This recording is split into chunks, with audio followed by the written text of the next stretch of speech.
So what's new for you? What do you see on your horizons? What do you see creating? What is going to be the next challenge for you? Well, you mentioned scenarios, and it's called combinatorial math, but it's that modeling ability. We talked about supply chains and computers knowing what's in a factory or what the ability to produce is and what all suppliers have and what's the inventory and what's the sales. Well, when you have all that information, you can model what-if scenarios about the future.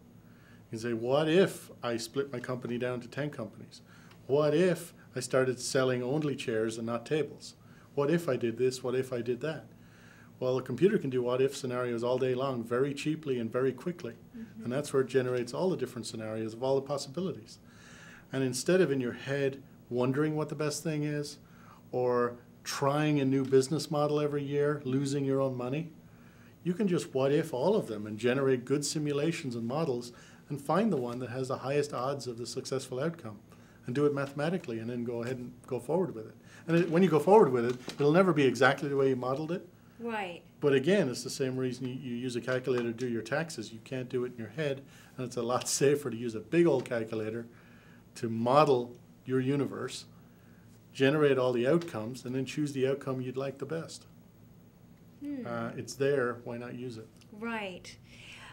How much does physics and science and quantum physics, I don't know where you are on the topic of quantum physics and parallel universes and that sort of thing, because did you see the movie What the Bleep Do We Know?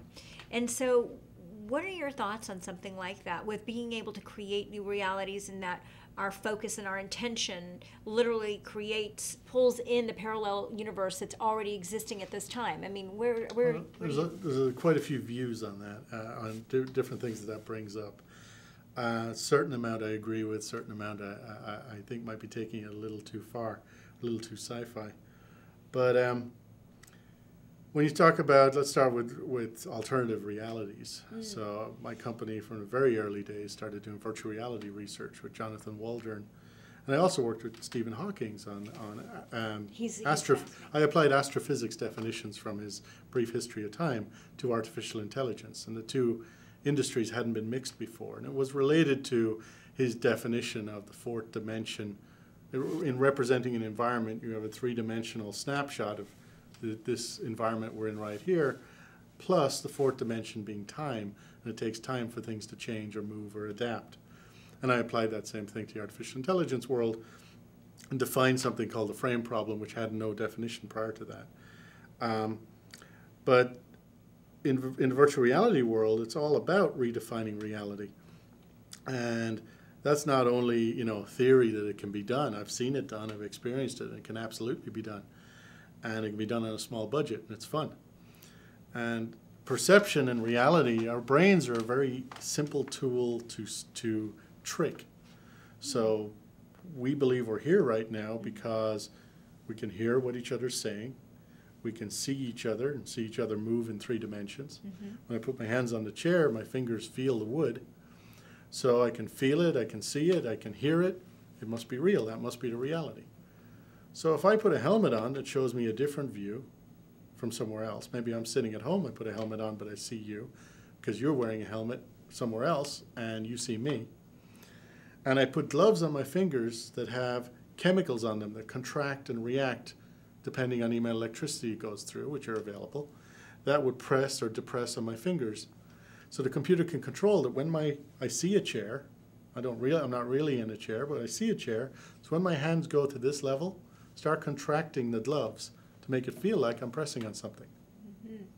And then just feed the audio the same as if it was over the phone, but in good quality. Right. And the last part then is parallax motion, which is when I move my head like this, everything in my monitor moves naturally as well. If I look down, I see my legs. If I look up, I see you. If I do all of that, and I keep doing that for 20 minutes plus, I'll suddenly believe I'm somewhere else. I can see it, feel it, touch it, hear it.